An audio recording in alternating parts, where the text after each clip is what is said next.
آج کی ہماری جو ویڈیو ہے وہ اس بنیاد پر ہے کہ سیکولرز اور مسلم سیکولرز میں ڈفرینس کیا ہے۔ بہت سارے دوست اس بارے میں پوچھتے ہیں۔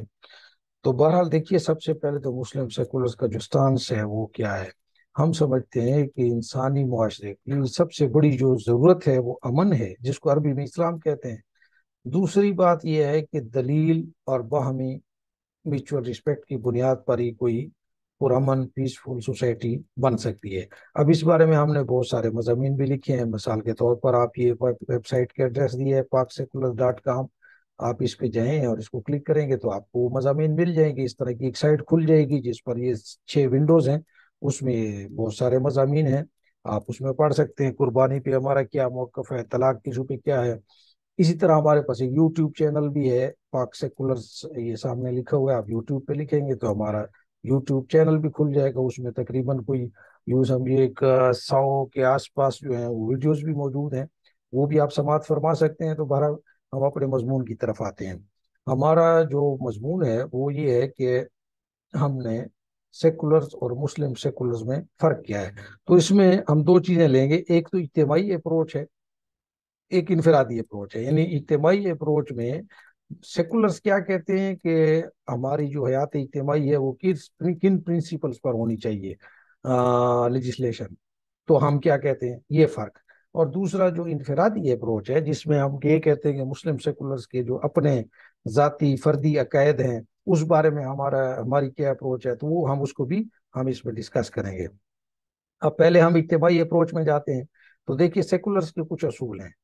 اس میں سے سیکولرز کا ایک اصول یہ ہے، جو سیکولرز ہیں ان کا ایک اصول یہ ہے کہ کسی بھی انسانی معاشرہ میں کسی نظم و ضبط، یعنی کسی دستور یا قانون سازی کے بغیر مہذب انداز میں معاشرہ آگے نہیں بڑھ سکتا۔ کسی بھی معاشرے میں آپ کو کوئی نہ کوئی قانون سازی تو کرنی ہوگی، انسانوں میں اور جانوروں میں فرق ہی یہی ہے۔ تو اس نظم میں جب بھی آپ کوئی لیجسلیشن کریں کسی بھی سوسائٹی کے لیے، تو اس نظم میں ہر انسان کی جو بنیادی ضروریات ہیں ان سب انسانوں کا برابر خیال رکھنا ضروری ہے۔ یہ ان کا اصول ہے، ہم اس سے متفق ہیں۔ دوسرا ان کا اصول یہ کہ ہر انسان کی بنیادی جو ضروریات ہیں وہ 3 ہیں۔ ایک امن ہے، ہر انسان کو سیکیورٹی دی جائے، ایک معیشت ہے، اکانومی اس کے لیے فائنانشلی، اور تیسری چیز اس کی رسپیکٹ ہے، سیلف رسپیکٹ۔ تو دنیا کے ہر انسان کو بغیر کسی رنگ و نسل کی تفریق کے، بغیر کسی مذہب کے، زبان کے، کسی اور چیز کی آپ جو ہے اس میں تفریق نہیں کریں گے، بلکہ برابر یہ تینوں چیزیں ہر ایک کو مہیا کی جائیں، ہم اس سے بھی متفق ہے۔ اچھا، اس سے اگلا ان کا اصول یہ ہے کہ کسی انسانی سماج میں کوئی بھی قانون سازی وہ اس سماج کی اکثریت کی رائے کے تحت کی جائے۔ کوئی بھی آپ قانون سازی کرنا چاہیں تو اس کے لیے جمہوری نظام ضروری ہے۔ اب اس جمہوریت کی کوئی شکل ہو سکتی ہے، پارلیمانی نظام ہو سکتا ہے، مشاورتی ہو سکتا ہے، صدارتی ہو سکتا ہے، ایوب خان کے بیسک ڈیموکریٹک، یعنی ہونا ڈیموکریسی چاہیے، امیریت نہیں ہونی چاہیے کسی بھی قانون سازی میں، ہم اس سے بھی متفق ہیں۔ اور اس سے بعد اگلا ان کا اصول یہ ہے کہ کسی بھی انسانی سماج میں قانون سازی کی بنیاد ٹھوس دلائل پہ رکھی جائے گی، نہ کہ کسی مذہبی یا الوہی متن کی بنیاد پر۔ آپ کسی بھی یہ نہیں کہہ سکتے کہ بس یہ گیتا میں، انجیل میں، زبور میں، یا بدھسٹ میں، یا ہماری کسی مذہبی کتاب میں یہ چیز چونکہ درج ہے تو آپ کا عقل مانے یا نہ مانے ہم اسی کو فالو کر کے اسی پہ قانون سازی کریں گے، تو یہ بات سیکولرز نہیں مانتے۔ وہ کہتے ہیں نہیں، جو ٹھوس دلائل ہیں جس کو ساری دنیا سمجھتی ہے اس ریزننگ کے اوپر آپ قانون سازی کریں گے، یہ ان کا اصول ہے۔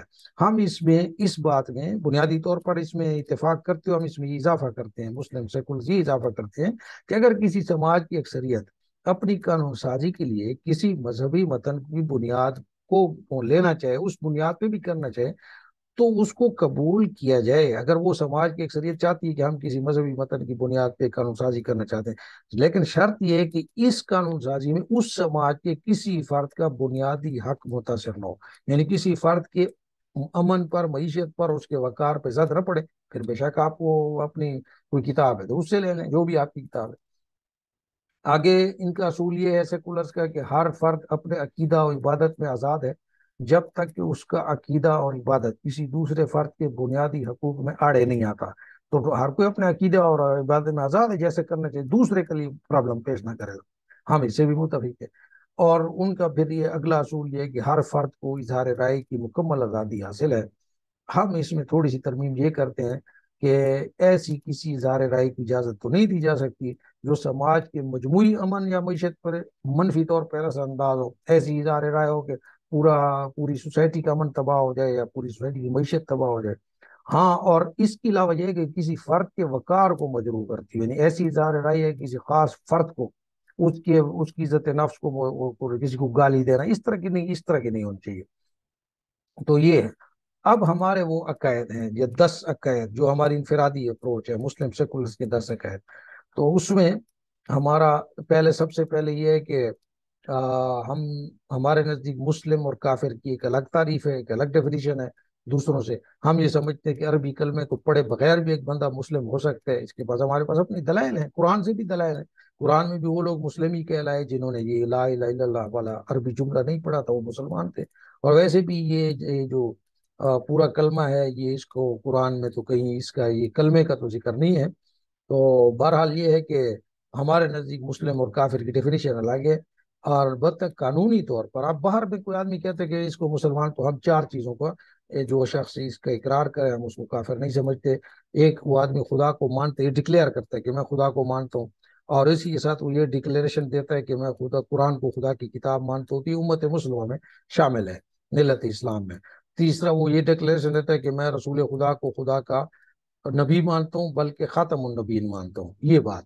اور چوتھی بات یہ ہے کہ مکہ میں جو موجود کعبہ ہے، اس کو میں مسلمانوں کا کعبہ مانتا ہوں. جو یہ 4 چیزیں مانتا ہے وہ مسلمان ہے، ہم اس کو کافر نہیں سمجھتے.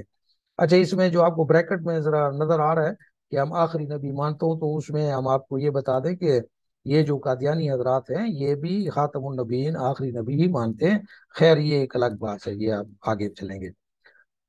ہماری دوسری پوائنٹ یہ ہے کہ ہم دین اور مذہب میں فرق کیا کرتے ہیں. مذہب سے مراد وہ اعمال لیتے ہیں جو خدا اور بندے کے درمیان خاص ہیں، یعنی اس کا عقیدہ وغیرہ ہے. جبکہ دین سے وہ اعمال اور افعال مراد رہتے ہیں جس میں ایک مسلمان اور خدا کے علاوہ ایک تیسرا اسٹیک ہولڈر بھی اس سے افیکٹڈ ہوتا ہے، تو اس کو ہم دین کی لسٹ میں شمار کرتے ہیں. یہ ہمارا اپروچ ہے. تیسری بات یہ ہے کہ اسلام پر جب بھی گفتگو کرتے ہیں تو ہم کہتے ہیں جاننا ضروری ہے کہ ایشوز اور نان ایشوز کیا ہوتے ہیں. ہمارے نزدیک مذہب اسلام میں ایکسٹرنلی تو 5 ایشوز ہیں جن پر بات کی جائے، یعنی شہادت دینا، نماز، روزہ، زکوٰۃ اور حج. اس کے علاوہ باقی سب نان ایشوز ہیں.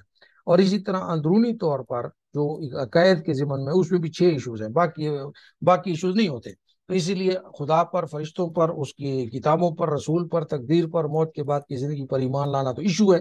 جو آدمی اس پر ایمان نہیں لاتا تو وہ تو سمجھیے کہ مذہبی طور پر، عقیدے کے طور پر تو وہ مطلب ہے اس کا عقیدہ خراب ہو گیا مسلمان اسلام کے طور پر.